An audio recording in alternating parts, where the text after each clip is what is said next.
Sakit-sakit sa akin mga sinabi ni Inay.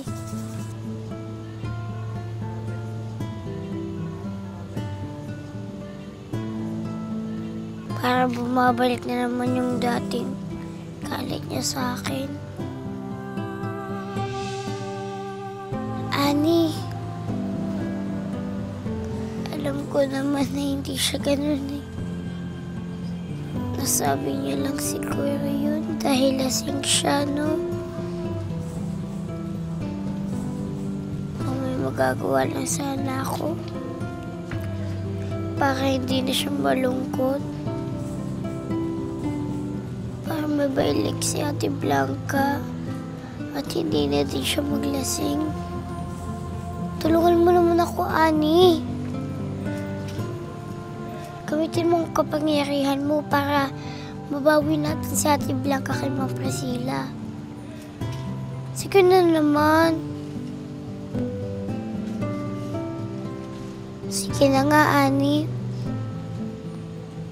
Makulit talaga ako eh. Pasensya ka na, ha. Naawa lang kasi ako kay Inay. Alam ko nasabik na siya makasama si Ate Blanca.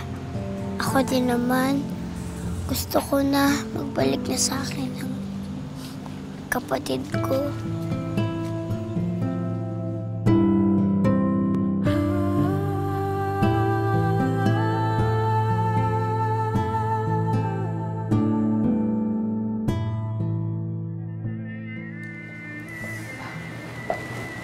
So how is she doing, Doc? Well, her condition is stable for now.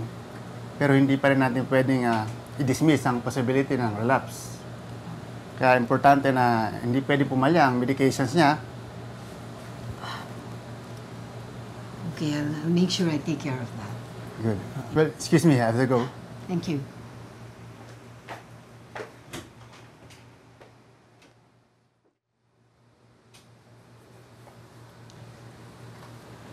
Iha,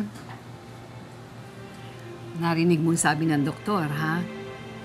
Kailangan iinom ka lagi ng gamot para gumaling ka agad. Sige po.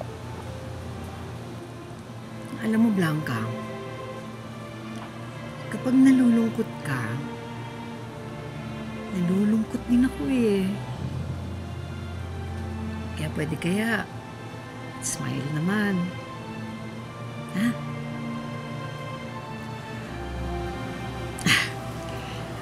Alam ko na. Alam ko na kung anong gagawin ko para sumaya ka. Ipapatawag ko ang Nanay Rowena mo at ang kapatid mo. Para makabisita siya sa'yo dito sa mansyon. Talaga po, Ma'am Priscilla. Maraming salamat po.